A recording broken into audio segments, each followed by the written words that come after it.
House enters third week without Speaker as 9 Republicans vie for gavel, CNN. As the House enters its third week without a Speaker, nearly a dozen Republicans are vying to earn the support of their conference to wield the gavel, throwing the chamber into even more uncertainty. Time equals 400 Ms. Greater than the conference is searching for a new Speaker nominee after Representative Jim Jordan on Friday became the latest to exit the race.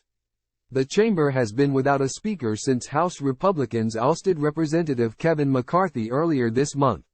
9 House Republicans are running for the position, announced House GOP Conference Chair Representative Elise Stefanik, including GOP Whip Tom Emmer, who is endorsed by McCarthy. Emmer has moved to lock in support across the ideological and geographic spectrum in the conference, giving him what many House Republicans believe is an advantage, according to GOP sources. He could face an uphill battle, however, against allies of former President Donald Trump who have been quick to criticize Emmer for voting to certify the 2020 election. The Speaker hopeful spent the weekend working the phones to win their conference's support ahead of an expected candidate forum Monday evening and secret ballot election Tuesday. Emmer spoke with Trump by phone over the weekend, a source familiar with the matter told CNN, and Emmer touted his strong working relationship with the former president on social media Monday.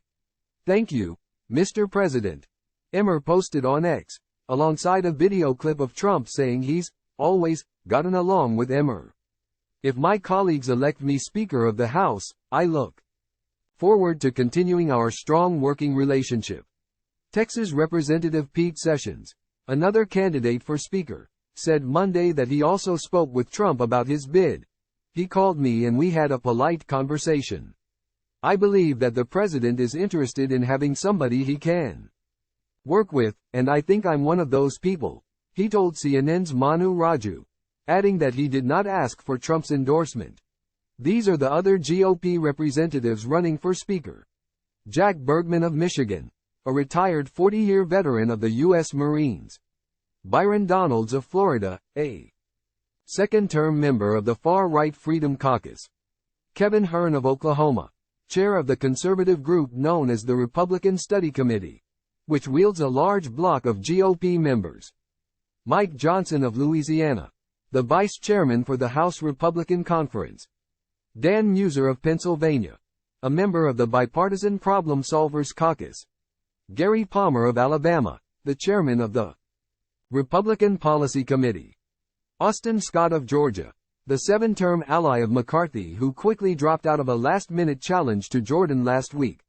Frustrations and divisions have only intensified within the conference as Republicans search for a way to resolve the impasse. That, along with the GOP's narrow majority, has made it increasingly unclear whether any candidate will be able to secure the 217 floor votes needed to win the gavel. The House, meanwhile, remains in a state of paralysis amid the threat of a government shutdown next month and the Israel-Hamas war. The government runs out of funding in less than a month, after narrowly avoiding a shutdown with a stopgap funding bill last month. A speaker will need to be involved in negotiations with the White House and the Senate, both of which are controlled by Democrats. And there is momentum for a bill to give further aid to Israel's war against Hamas. President Joe Biden has asked Congress for a $105 billion package that will include aid for Israel and Ukraine, which is said to be running out of munitions in its fight against Russia's invasion. The showdown over the speakership kicked off earlier this month when a bloc of hardline conservatives voted to oust McCarthy, a historic move that plunged the House into unprecedented territory. Then, in the aftermath of McCarthy's ouster, House Majority Leader Steve Scalise's speakership nomination met a swift downfall when the conference failed to come together on his bid. On Friday, Republicans pushed Jordan out of the race after he failed to win the gavel for the third time in a floor vote earlier in the day. Time equals 400 Ms. Greater than this story has been updated with additional developments. The CNN Wire and Copyright 2023 Cable News Network, Inc., a Warner Brothers Discovery company. All rights reserved.